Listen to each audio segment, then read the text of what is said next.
Hello, everybody. I'm Kendall Hyde. And I'm Asia White. And you're watching The Fourth Quarter. The Fourth Quarter is our 15-minute talk show. We talk to you everything sports. The fourth quarter starts now. Today, for the weekly roundup, we will be starting off with the college football playoffs because the season is finally coming to an end. But I shouldn't say finally because I am going to miss arguing with my man right here. Yeah, I mean, looking at the top four, I'm not disappointed with what the committee has decided this year. Right now we have Alabama at number 1, Clemson at number 2, Notre Dame at number 3, and Indiana at number 4 with Oklahoma. How you feel about that? I like it. I was kind of hoping that Bama could get Notre Dame. I'm not going to lie, I wanted them to beat up on Notre Dame real quick. Kyler Murray, that dude lethal. I know Alabama in the past has struggled with dual-threat quarterbacks. Mm-hmm. Nick Saban is a great defensive mind, but Kyler Murray has legs and an arm. I'm ready for him to go to the MLB real quick and leave football alone for the championship because I don't really want to see the problems he can cause for Alabama. You think Tua's going to be the starting quarterback again? Tua's got to be the starting quarterback. One thing I will say, I've been very critical of Jalen Hurts in the past, but I respect him a lot more for staying true to Alabama, never giving up, and still competing to the very end. Your Ohio State. I thought Braxton Miller was going to do the same thing a few years ago when he lost his starting spot when he got hurt. You always bring him up. I'm starting to think you love Ohio State. Hey, Braxton Miller was the truth, but he kept getting hurt, and he couldn't do what Jalen Hurts did. So I respect you, Jalen. Okay. But I got Bama winning that game. Well, speaking of Ohio State, they won a championship, but now something that they are losing is Coach Urban Meyer after the Rose Bowl. How you feel about that? That, I don't know, because I don't think he's retiring. I think it was one of those things where the AD told him, hey, we're moving on from a different direction, so if you want the PR side to look good, say you're retiring, or we're gonna just separate ways. Yeah, I don't typically not agree with that because it was just like really abrupt. I know they had like a really hard season with like the AD and Coach Urban Meyer and then his health status. I don't know. I did see a tweet that he was thinking about coaching the Saints. I don't know. Urban Meyer? Yeah, it was something that was up in the air. Who knows what will happen with that? I don't think he's fully retiring. I think he's just deciding to leave Ohio State. And I mean, he's had a great 7 years there. He did. He did the same thing at Florida. I was real mad when he was at Florida, though, for not starting Cam Newton over Tim Tebow, but I'm going to leave that be. Here we go with some more slander. Yeah, we're not Ohio State fans over here. I am. All right, moving on. Move on. You took my breath away. Can you move on for me, please? Yeah, sure. So speaking of losing coaches again, Mike McCarthy was fired from the struggling Packers, as Kendall will say. The very much so struggling. The Packers struggled so much this season. My man Andrew, see, I don't even know his name.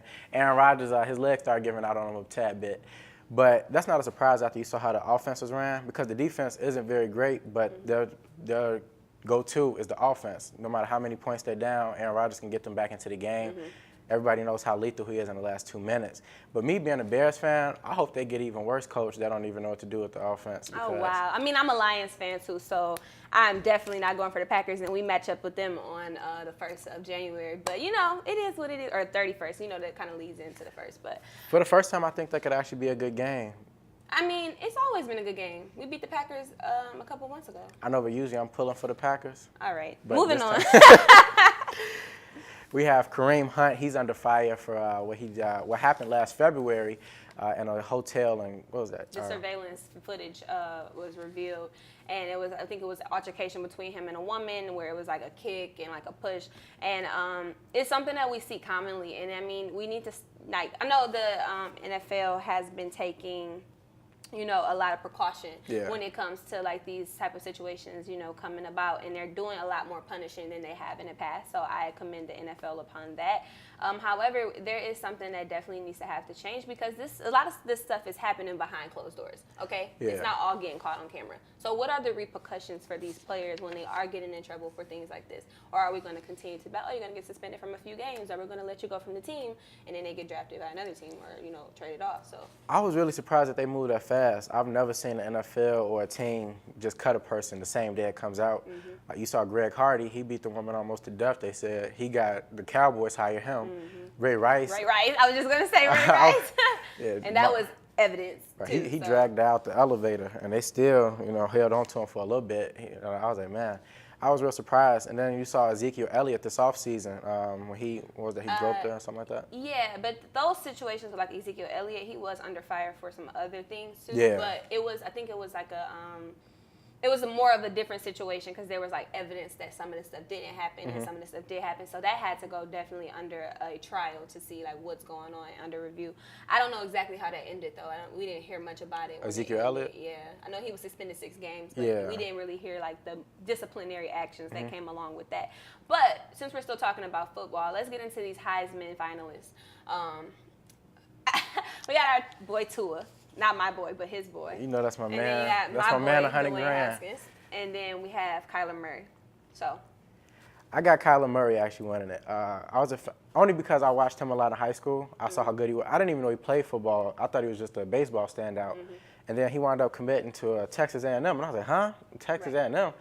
And he was playing football there too. I was like, oh, he good at football? And then he was supposed to be taking over for Johnny Manziel, but they had a little quarterback situation. He looked really good when he was filling in. And then I got Tua as a very close second.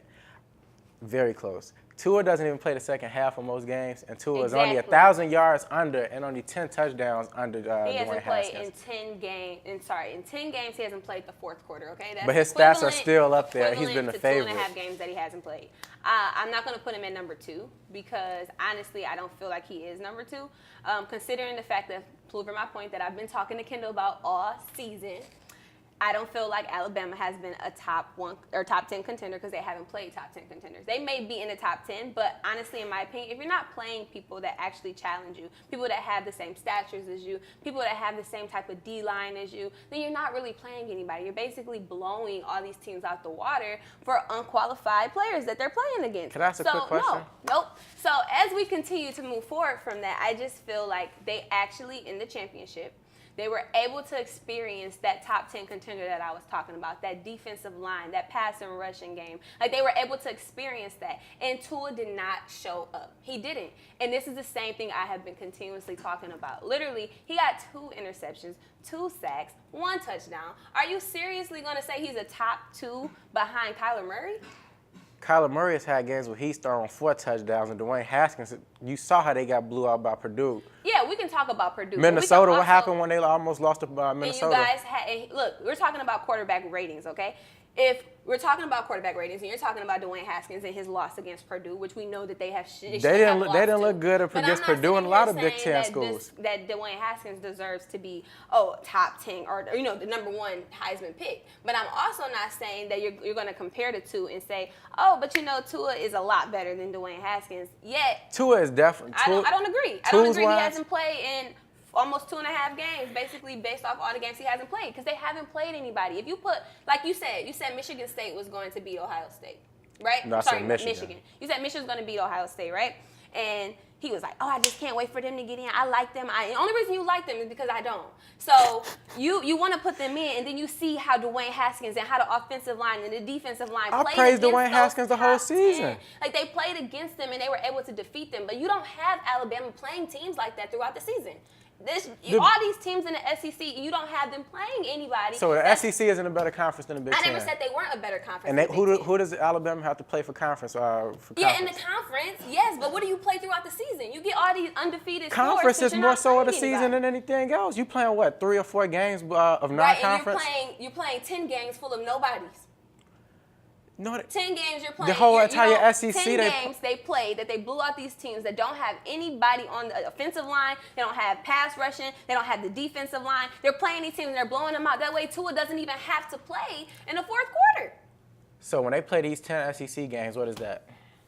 What? When they play the SEC games, what is that? So you telling me that they played 10 SEC teams? They played a lot more SEC games than they played the non-conference games. The people that they played, how many of them were ranked? They had the beginning of the season. They have 4. The beginning of the preseason, they have 4, just like Michigan and Michigan State. No, Michigan and Michigan State. I had the facts for you a few weeks ago.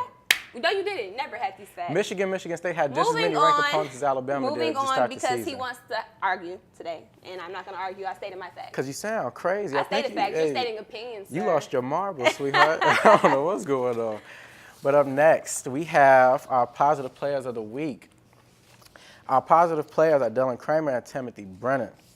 They are the co-founders of the Chicago Basketball Club and are professional skills trainers for the youth. They've been working with guys like Jabari Parker and Tyler Eulis at some of the open runs that they host, and they're just great guys. All right, let's bring them up. Yeah, we have our guys Timothy and Dylan in studio with us, so we will be bringing them up right now. And here are some of the clips that they have of the open runs for the Chicago Basketball Club.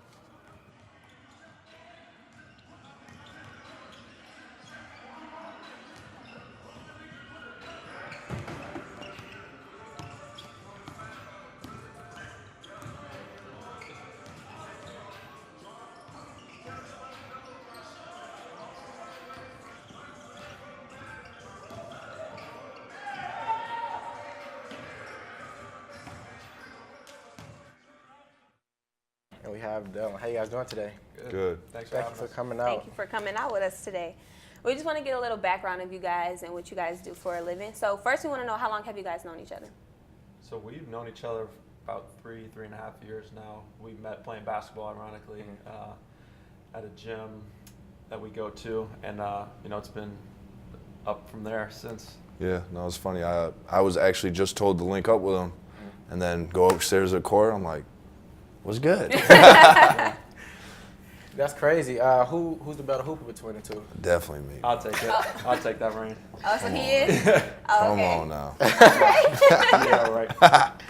And what made you guys decide to start working on projects together? So. I mean, met Dylan, saw he was, good people, and that's kind of what you're looking for when you start in a business, especially if it's just one other person, because you got to see them all the time, right? Right.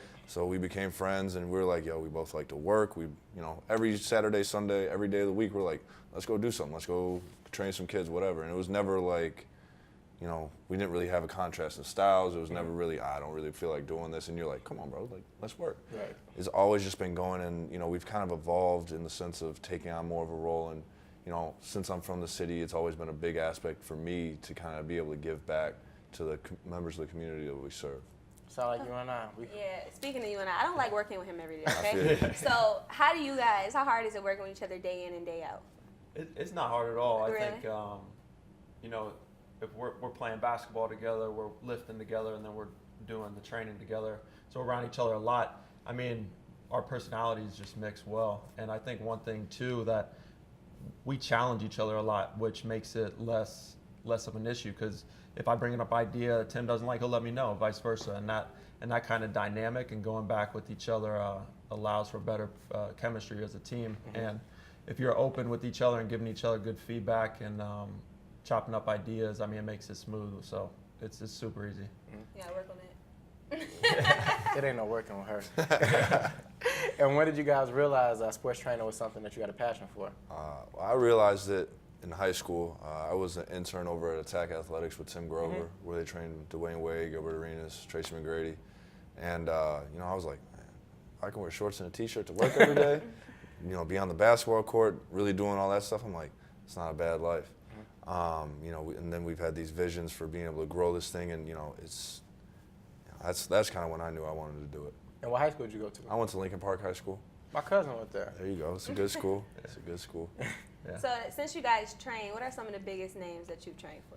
So through our events and all the things that we do, I think we work with over 50 Division I players around the city, a lot of the top high school players and a couple NBA players as well. But people who've come to our events, Jaleel Okafor, Jabari Parker, Tyler Eulis are some of the names that have come by. Do you guys ever try to challenge any of them or any? I mean, we let them stick to what they're good at. Yeah. But I mean, I grew up playing with Jabari, so obviously I'm going to try and play him one-on-one, and it ain't nothing. We'll take him in a shooting competition. Or something. Yeah, we can hold our own, but yeah, we're not in shape for all that. You know what? I thought I was good, and then I don't even know who it was. A hooper. He was a D2 hooper, and I was like, I got you, bro. One-on-one. I was like, I'm cold at one-on-one. You don't want to see me. Yeah. And he was like, all right, come on. I played him for $50, and I went home without $50. I was like, all right, I'm done hooping. Like, that's not me. I mean, I could have told you that. And that's I'm just gonna try and skate past that. But that's one of the things that a lot of people don't realize. The worst NBA player is really, Much really better than the good. person. We've had the pleasure of having Kendrick Nunn, who's now in the G League and averaging 20 points a game. Yeah. This man's bona fide scorer. Shout out to you K9. can, yes, sir. Yeah. And Shout you out. can see how good you have to be just to break into the league. Like, I mean, there's a lot of talent out there. And he was on Simeon's varsity team for a year. So. Man, no, he's a dog. He's a Yeah. dog. He's got his number retired there, second leading scorer in the nation last year at Oakland. So, Man, and then how he went to U of I first, right? Yeah. Getting buckets there and at Yep. Oakland. yep. Where do you guys see the brand taking you in the next few years? Well, yeah, that's a good question. I think for us right now, we're working a lot on events, so basketball events, so whether it's charity events or some other things we have in the works. But for us, it's just growing our training base, making sure we're staying around the top players, but also catering to youth players in the younger age as well, and then growing those events, like I said. And with the events being such a hit, because I went to one of you guys' open runs, open gyms this summer, excuse me, and it was really cool. I was telling my friend Camo, the DJ, I was like, man, this reminds me of like the UCLA runs I'm watching on YouTube and stuff. Yeah. He was like, bro, I swear to God, I was thinking the same thing. Yeah. And it was real cool. Does any like Nike, Adidas, anybody ever try to reach out and sponsor any events? We've had talks on working with a couple of those companies, but right now we're staying more true to the grassroots approach that we've taken and kind of letting the guys know, like, look, we're here for y'all. If someone wants to come in and help us along the path, we're open to talking about partnerships and things like that. Right. But we also don't want to limit ourselves on who we can, work with and, have a direct tie to just because of a shoe affiliation, which we found could get in the way of things like that. Okay, and what are some of like the daily challenges you guys are faced with, like starting a new company? Yeah, I think for me personally, it's just making sure we have the right people around us. And, Tim and I complement each other well. And just because someone's a good trainer or just someone's a good business person doesn't mean they're a good addition to the team. So we're very selective on who we bring on board. So I think for me, it's just making sure we have the right core, right people in place. And then once we get that, I mean, it's all upside from there. Like we've recently hired a publicist, and she's fantastic. And she's been able to help us out with like the PR stuff and marketing. But finding trainers that have the same vision that we do and are willing to learn is definitely not easy, but we have a lot of good people in place right now. And I don't want to get anything started, but am I crazy or should Tyler Eulis be starting over Cameron Payne? No comment. I'm not going to make decisions for the Yeah, Bulls. I don't believe you guys. But he good. can play. He Yeah. can play. I will give him that. SEC Player of the Year sitting in the G League. Yeah, no, he can play hoop. for real. We got to see that firsthand. That was cool. Did you ever play against him or anything in high school? Nah, I was a little older than them. So I got to play against, like, D Rose was a senior when I was a freshman. Smoked us. Yeah, they smoked everybody in the state that year, man. Yeah, no, I got Pat Bev, also a senior that year. So, I mean, we got to play against some good comp. But And then when you say names like that, it shows you how rich of a sports history Chicago has, basketball-wise and everything else. Yeah, so I have a trick question, or not a trick question, but I have a question for you. So out of the past, call it 11 years, how many top 3 picks from Chicago? Let's see, would you we say? got Jaleel, Jabari. Yeah. Man, you got me on this. Hold on, I got you. who? So we got the 2 Duke boys. You got D Rose. D Rose. Yeah, Evan Turner. Tyler wouldn't count because he's from Ohio, right? Right. But he wasn't Yeah. even the top pick. He was a second. No. You got E.T. Evan Turner. Yeah, Evan Turner. Anthony Davis. Derrick That's Rose. 11? I don't know why I feel like more than 11 years for Yeah. Anthony Davis. He ain't that old. He not. No. He's a couple years 26, younger. 27? a little bit younger He's than younger than that. He's younger than me. Yeah. He got a brother just like you. That's Wow. tough. You know what? But he's got M's behind his name. Yeah, so- For real. absolutely. But the point there is, like, I mean, think about top 3 picks out of Chicago. There was a point in time where 5 out of the 8 years are come from Chicago. So there's super talent here, and it's kind of dipped down, but a lot of people are leaving. And then one of the things that we really like to look at is how can we bring that trajectory back up to like really build the talent, build the players up in the city, but make sure they want to stay in Chicago as well, because a lot of the top talent going to prep schools around the nation, which we can't blame them for. I mean, those are fantastic opportunities, but we kind of want to create that infrastructure here in Chicago till they feel comfortable to achieve their goals here locally. One of my coworkers and I were just talking about Io committing to U of I, and Yep. we were saying how good that is for the state and things like that. And Irvin's taking over at Chicago State. That could help out a lot too, Yep. keeping in-state talent. I know like the top talent of Mac Irvin Fire, they probably not gonna go to Chicago State, but Right. it still does good. You can get some of the You got to start a program from somewhere. the mid-level absolutely. guys. He's even got them a Nike deal with their jerseys and stuff. Yep. And they just beat Eastern the other day. I was like, man, Yeah. it's moving Coming up. fast. Yeah, but no. it's gonna be a slow grind, but you gotta get there. Yes, sir. Okay, and tell us a little bit about Operation Basketball, the event that's coming up. Can you tell us a little bit about it before we wrap it up? Yeah. So Operation Basketball, we started in a collective effort to get kids exposure to opportunities of role models that they feel like they may never have. Talking with a lot of people here in the city, the problem is obviously the violence and all that kind of stuff, but it's also the fact that these kids don't have awareness or opportunities to talk to people that they may see as role models, but they're like, you know what, that person's out of my league. I can't, but if we can bring people to this, really get them the idea like, look, these people are here to talk to you. You have more to offer than whatever you may think. And you don't have to tie your greatness as a human being to sports.